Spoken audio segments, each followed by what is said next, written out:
climate temperature. Brought to you by your local Honda dealer.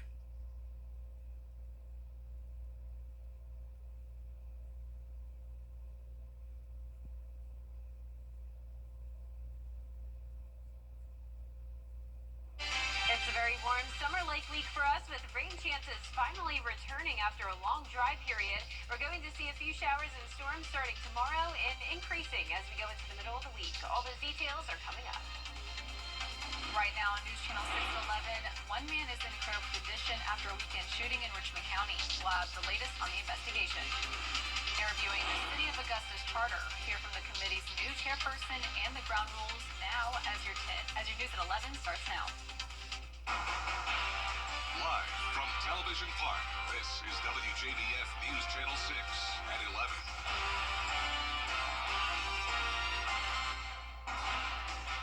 Good evening, everyone. I'm Isabella Moody. Thank you for joining us. Coverage in Callum begins as an Edgefield man remains in critical condition after a shooting in downtown Augusta over the weekend. Deputies charged Damon Cole and Destiny Reeves in that shooting that happened early Saturday morning on Broad Street.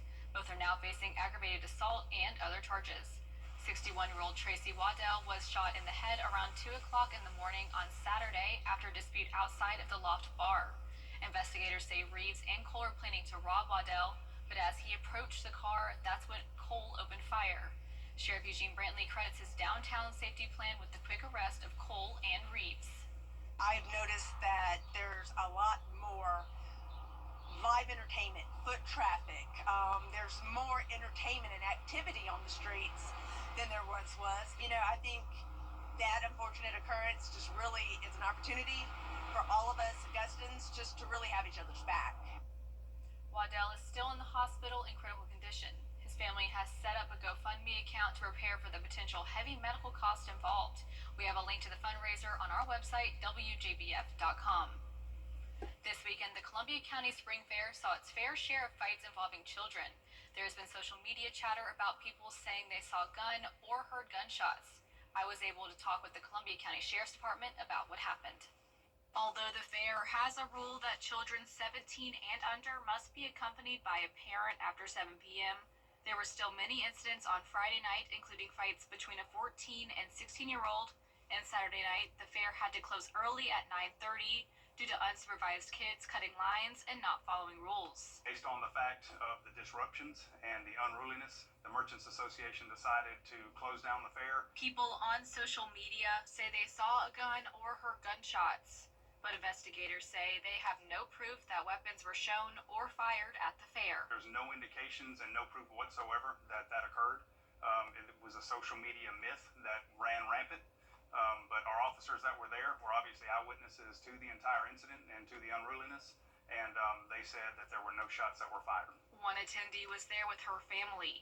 She says as they were leaving, they saw an officer rushing to where an incident must have occurred, saying they could tell from the moment they got to the fair it was different and more hectic than previous years. The next thing you know, you've got a big crowd of people screaming, running past us.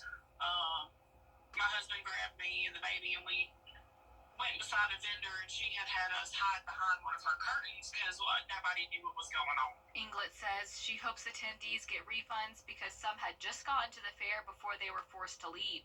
Shed says they are looking into videos. If we can prove that someone was an instigator, then they will definitely be charged. The sheriff's office plans to provide more officers this weekend to ensure the safety of people who want to go to the fair. Our plans for this upcoming weekend is to bolster our efforts with security and have even more officers on hand so that nothing like this happens again.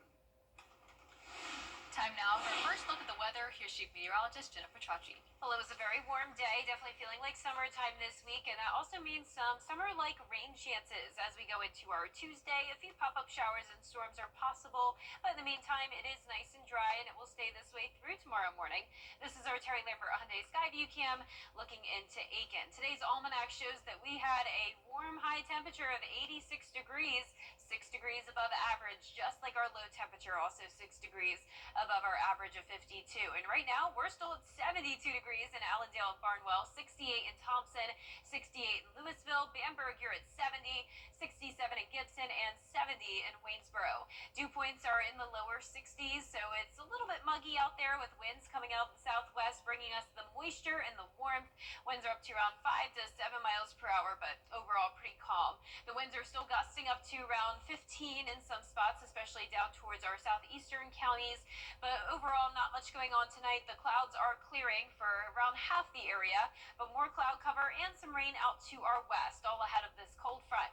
We also have a warm front to our north. That's why it's going to be so warm this week. And as that cold front lingers in the area over the next few days, we'll see those rain chances going up. But tomorrow morning, partly cloudy and dry, temperatures near the 60-degree mark. And looking ahead, you can see a 30% chance of rain tomorrow. Then the rain chances increase to around 50 to 60% Wednesday and Thursday. Coming up, I'll have a look at your futurecast for that, so stay with us. But back to you, Isabella. Thank you, Jenna. They have set the ground rules for changing Augusta's founding document. The Charter Review Committee getting down to business electing officers and adopting bylaws, the committee agreeing 6 votes will be the number needed to recommend changes to the charter. Some argued for 8 votes since changes could be controversial, but not the new chairperson. I personally do not have any concerns. It's a very diverse group of people, and they were selected faithfully and by their commissioners, and I'm just going to place my trust in the American system of doing things. The majority rules. The committee also voted to turn off all cell phones during meetings to prevent members from getting text messages, something Augusta commissioners do not do. Georgia Governor Brian Kemp's top priority this legislative season, tort reform, is now signed into law. Archie Sasadri tells us what this means for Georgians. Under the Gold Dome in Atlanta. The South Carolina Senate met today to determine if there is a cause to remove State Treasurer Curtis Loftus from office. It stems from the $1.8 billion state accounting mistake. Treasurer Curtis Loftus is pleading his case to the state Senate, maintaining that the accounting error was not his mistake. If 2/3 of the Senate votes to remove Loftus and the House decides to have a hearing of their own and do the same, his job could be taken away. This accounting issue is being used by some as a lever against me and the voters I represent. Our treasurer, that man sitting right there, is a liar. He's a liar that was so concerned with his public appearance that he would do and say anything to cover up this mistake. The South Carolina Senate voted 33-8 to remove Treasurer Curtis Loftus from his position as state treasurer. Wagner's fire coverage could fall apart tomorrow if town leaders don't act. The fire board chair met with the mayor Friday. He offered a 10-year lease to keep using the fire station and gear. That would let the district keep its contract with Aiken County. The board held an emergency meeting today, hoping to ask the mayor and council to work out a deal. The mayor was not present at the meeting, according to the district president. Someone called him before the meeting. The mayor will meet with the president one-on-one tomorrow. Coming up, new additions coming to the Children's Hospital of Georgia. How golfer Kevin Kisner and his wife helped to make it possible after the forecast. We'll have a mix of sun and clouds over the next several days with rain chances, especially by the time we get into the middle of the week, along with the chance of some storms. I'll have that full Viper 6 forecast after this break.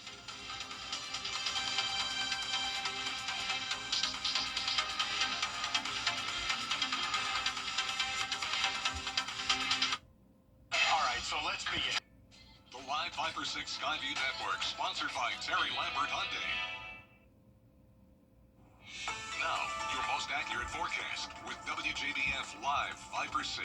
Welcome back. So I may have a new way to forecast the weather. Here's a weather station that I found in St. Lucia during my honeymoon, and it's all based on this coconut. So if the coconut's moving, well, that means it's windy. If it's wet, probably means it rained, and well, if the coconut's gone, then there was a hurricane that came through. So I love this. It was such a funny thing to see during my trip, and it's making me want to install our own coconut weather station here at WJBF. But right now on our Terry Lambert Hyundai Skyview Cam at Washington Road, it's a nice, dry, and quiet night. Pretty mild out there, sitting at 66 degrees. Winds are calm. Dew points also around 60, and we actually still have some 70s late tonight. 72 in Waynesboro, 70 in Aiken, and 70 in Bamberg. Rydberg. Our coolest spot is Wilkes County at 66.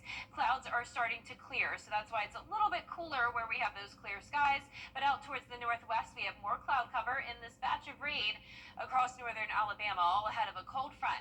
We also have a warm front to our north, so that's why we have the warmer temperatures with a southwest wind coming in. And once the cold front approaches us, that's when we'll finally see some rain chances. So it was bone dry pretty much the entire time I was out of town, which is great news. I'm glad the weather behaved while I was gone, but we could definitely use some rain. We are in a drought still. We're in that first and second phase of drought throughout the majority of our counties, and I wouldn't be surprised if our forecast does look a little bit worse as this drought monitor updates on Thursday, because we've only picked up around 1.5 inches of rain for the month of April, which typically we end the month with over 4 inches, and we're almost at the end of the month already. But this week we're definitely going to see some of that beneficial rain, especially on Wednesday and Thursday. It's not really going to be much of a washout for any of these days, but we'll at least pick up maybe 1 inch or so. So notice the dew points are also on the rise. It'll start to be a little bit more muggy outside, along with the very warm temperatures as we go into the rest of this week. But starting tomorrow, it's Earth Day,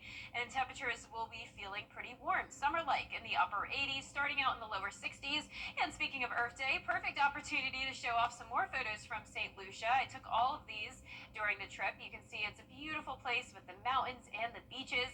I'd say definitely the prettiest place I've ever been on planet Earth, and I want to see the prettiest place you've ever been to. So be sure to send those photos my way, either via email or Facebook, and I'll be sure to feature those in our newscast tomorrow. And you can also see some of the wedding photos on my Facebook page, so be sure to check that out. But our feature cast tomorrow at 6 a.m. showing the nice dry weather with that cold front on the way. Once again, not a washout, but we will see that slight chance of rain tomorrow. And once the cold front gets closer, that's when those rain chances will pick up a bit Wednesday into Thursday. But pretty much each morning will be dry.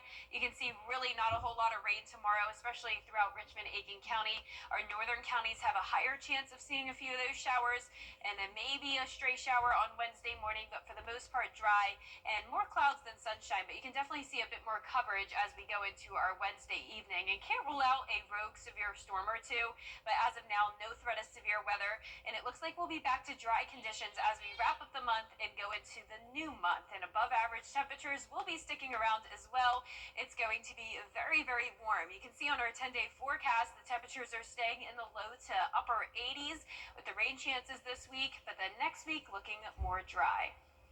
St. Lucia looked absolutely beautiful. It was, and I was telling you, I highly recommend it for yourself in the future as well. Well, construction of a new behavioral health center at Wellstar Children's Hospital of Georgia is underway. PGA Tour golfer Kevin Kisner and his wife Brittany Kisner have committed more than $5 million to establish a center for pediatric development, behavioral health, and well-being, which will bear their name. The couple was on hand today to swing the first hammer. We're excited, like Brittany said, to see phase 3 under construction and a home for our center, and it's been a great partnership with Wellstar and all the staff here at the hospital. Real lack of services in our area. And we're based in South Carolina, but our foundation serves the whole CSRA. And this children's hospital is the hub, right? It serves children from all over. And you want a healthy, thriving children's hospital if you're a parent. Construction is expected to complete sometime next year. Still ahead, bells are ringing as many gather in shock and sadness as the world reacts to the death of Pope Francis. We'll have the story after the break, but first, the winning numbers for tonight's South Carolina lottery are pick 3, 5, 4, 5, and the pick 4 winning numbers are 1, 8, 2, 1, and Powerball 1. We'll be right back.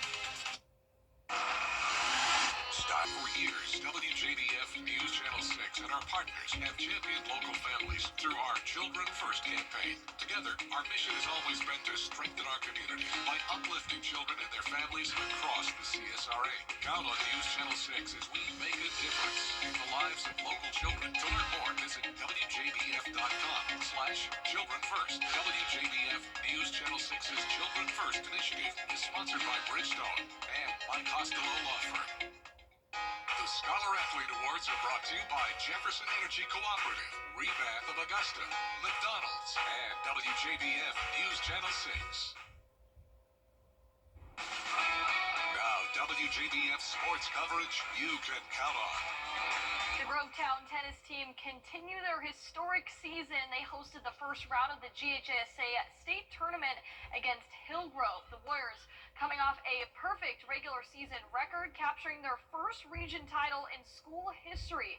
Grovetown faced an experienced Hillgrove team that's advanced to the state tournament for the third time in the last 4 years. Now the Grovetown boys won the match 3-2, advancing to the Sweet 16 of the 6A state playoffs, and all three of Grovetown's coaches are proud of their resilient efforts and coachability on and off the court. So easy to coach someone who really, individual really want to win. We got the desire to win, got the heart to win. So we've been taught by a coach here to always have good sportsmanship and heart and all. So they do all those things. One thing that's really special about these boys is that they are not only coachable, but they're also mentors. They've really stepped up and were able to pass on what they know to players who maybe just picked up a racket. And that to me shows a lot of heart. If they're having a bad set, they just got to get it together. They have to focus on what is going to win that match for them. So if they know that they have to have that IQ, that tennis IQ. In the 18th annual Southern Company Peach Bowl Conference Charity Golf Tournament, set to feature South Carolina head coach Shane Beamer, Georgia head coach Kirby Smart, and Georgia Tech head coach Brent Key. The nation's premier golf event features a field of 25 current and former football coaches competing for a share of that $300,000 charity purse. The 18-hole tournament will be a two-man scramble format. Now, all three coaches' charities are for their respective family foundations. The tournament will be held April 27th through the 29th at the Reynolds Lake Oconee. The 13th ranked South Carolina Gamecocks looking to complete the series sweep over Kentucky. The defense showing up with that SEC leading 27th double play. Now USC adds 6 runs in the 6th inning, including a squeeze bunt from Brooke Blankenship to make it 3-0. Abigail Knight with an RBI single in the left center gap. The Gamecocks pick up their 34th win on the season, beating Kentucky 7-0. And we are just 2 weeks away until the All CSRA Awards nominations close. The awards are open to varsity athletes, grades 9 through 12 for all sports. Now, to have your nominee considered, be sure to submit a nomination form on our website. That's it for sports. We'll be right back.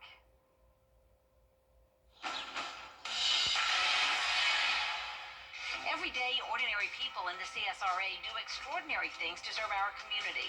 Each month, News Channel 6 recognizes these outstanding volunteers with the Giving Your Best Award. Do you know an everyday hero who goes the extra mile to help others? Nominate them for the Giving Your Best Award by visiting WJBF.com and filling out the entry form. Sponsored by ScienceCo, Piedmont Augusta, Security Federal Bank, and News Channel 6. Select dealers or hurry into your local Honda dealer today. A family in Florida was shocked by the video on their Ring camera. As you can see, an alligator was caught ringing the doorbell. And the gator was not alone, as there was a second one hanging out in the background. The video has gone viral on social media apps with the hashtag #OnlyInFlorida. Some people commented it's giving Jurassic Park with the raptors. People commented the gator said, "Remember you said you'd see me later? Well, now it's later." Very scary. Classic. I wonder how he knows how to do it. Wow. No wonder the Florida is called the Florida Gators, Jenna. Oh, You're yeah. a big fan of Gators. National champions. Oh, it's been a basketball. great week between that and the wedding, and we had Yep. a Florida Gators cake, of course. And You just did? a Gator Oh, chocolate, I all love that. that. Your week. That's amazing. That's our report for now. Our next news is at 4:30 a.m. Have a good night.